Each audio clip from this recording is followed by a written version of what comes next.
What is up, fellas? Welcome back to another brand new video. Today's video is going to be the second best way to check your hub assemblies. If you want to see the first best way, in the description there's a link, you can go and check that out.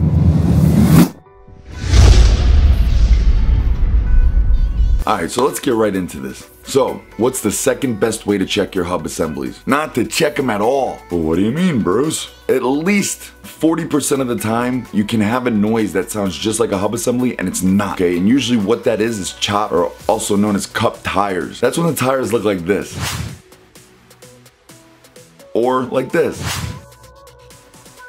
Now if you look, you will see uneven tread of some spots of the tire, and it's usually across the whole tire. Some spots are higher than the other. This can cause very, very loud radial noise. Bruce, what causes this? Well, you can learn a lot from your tires. Your tire and tire wear can tell you a lot about your suspension and your steering components. Just by knowing what the wear means and where the wear is on the tire can tell you what components are bad. But when you have that loud radial noise, I'd say at least 40% of the time, maybe 30, it's going to be the chopped tires. And that is due to bad suspension. Your shocks, struts, you know, especially if it's all the way across the tire. Now if it's just on an inner edge or outer edge, or chances are it could be something else, but you never rule it out. A good way to know if this is the problem or not. Now, we all know the main way in the last video how I showed you to check it. You hold the spring, you spin the tire. You'll always be able to feel that vibration in the spring, and that's a surefire way, okay? So there's one way. Number two, you drive down the road, turn to the left, all right? If the noise sounds like it's from the right, turn to the left. If it goes away, you know it's on the right tire. If you turn to the right and it goes away, then it's in the left wheel bearing. But still, you don't ever rule it out. Whenever I get a wheel bearing job, I always go ahead and check the tires first. Because if you're going by noise and stuff like that, you have to get rid of all the noises first, or any noises that sound like that. And if the tires are chopped, you need new tires anyway. Now, back to what I said before. Why does the suspension cause this? The suspension causes this because when you hit a bump, the vehicle keeps bouncing. It bounces more than you know. And when the vehicle bounces, uneven contact between the tire and the ground. So parts of the tire are hitting the ground, off the ground, hitting the ground, off the ground. Or they're making contact, not as much contact. Contact, not as much contact. Or backwards. My hand, little doo.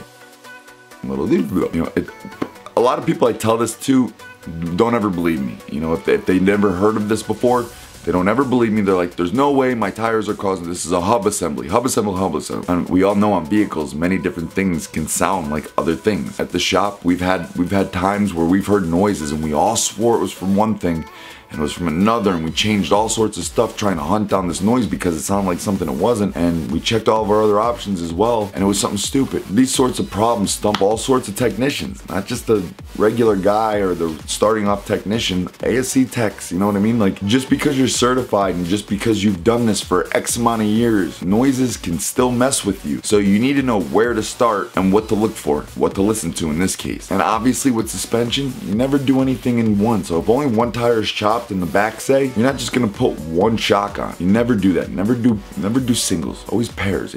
Even with calipers. If the left caliper's bad, the right caliper's good, do both. That caliper failed, all right? The original caliper, it failed, and the other one might not be too far behind it. The other one might last the length of the vehicle, but you're already in there, you're already going. You gotta change the brake pads on that side anyway, so what's an extra 5-10 minutes to take the caliper off and swap it off? These sort of things you always wanna do in pairs. It saves the customer money, and it saves you time and headache. And it stops comebacks. You don't want comeback, because if you don't inform the customer, you say, hey, only the left side's bad, and they're thinking, okay, cool, cheap, and then it goes bad, the right side, something on the right side goes bad. 2 weeks later, they come back and they're like, well, why didn't we do this last time? We could have just done preventive maintenance, because they don't know any better. They don't know that they should do both. You tell them one always sounds better than two when you're pulling out that checkbook. You know, like, this came to my attention the other day because I ran into this issue. And I remember I gave you guys the wheel bearing video, and that video did very well and is doing very well, and the comments in it are very positive. Of course, you have your know-it-all technicians that are like, I've been doing this for years. Okay, then why the did you keep watching the video? Why did you comment? You know what I mean? We can't see your face. We don't know who you are. I'm not gonna think of you and praise you because you've been doing this for years, or I don't even know who you are. I don't know your face. I don't know you. I don't know your mom. I don't know anybody. Your comment was pointless then, you know? Instead of saying and bragging you've been doing this for years, bring something constructive to the comment section. In that video, people should have been saying, hey, you know, you ever consider checking tires? To do the spring check, you gotta raise it off the ground. To do the tire check, you do it on the ground. This is how you wanna check the tire. Simply place both hands over the tires so you can feel the whole surface all the way across the tire, and just simply go like this as high as you can, as low as you can. And if that tire is chopped, you're gonna know it. You're gonna know it. And if you have a brand new tire in the shop, do it to a brand new tire first. All right, this way here you know right from wrong. If you don't know right from wrong, you might think, some techs might think tread is supposed to be uneven, better traction, you know. They're spiky, they're sticking up. The tread gets f***ed up. It's f***ed up bad sometimes. And when you get flat spots and stuff, man, wop, wop, wop, wop, wop, wop, wop, wop. What the f***? You know, like, come on. The thing is, when customers hear loud, obnoxious noises, automatically in their head they hear cha-ching. This focus shit in and out. The ADD's coming. Anyways, guys, that's all I got for this video. Thanks for checking it out. As always, too, guys, you know, alright, I've told you before, go check out Milwaukee Tool Nation. I love that Facebook group. I love it. Check out Milwaukee Tool Nation. At the end of the day, it's an awesome site. There's a moron on there. I got into it with him hardcore tonight, and he's an idiot. An idiot. I've learned about some tools I didn't know about in Milwaukee, and David Young created that page, and it's great. It's really great.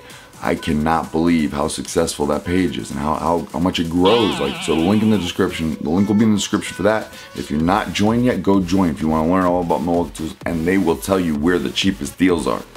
That new battery someone had, it was from a pawn shop or whatever, but it was only $100, and that battery came out this year. The big boy, it was $200 battery, you know? Big ass light they got, new floodlight or whatever, and I think it was, he showed it to me, it was 120 bucks.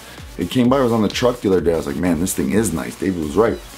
And it was like $270, $280, something like that. I can't remember. So anyways, as always too, guys, if you want to support me and my channel, click on any of the tool links in the description to get to Amazon. If you plan on shopping on Amazon, please go on the link in the description. Any one of those tools, click on it. It'll bring you to Amazon, okay? And that's all you got to do. Once you get to Amazon, search for what you're looking for as normal, and then you're good. Once you click any one of those links, you can leave Amazon, you can come back to Amazon, whatever.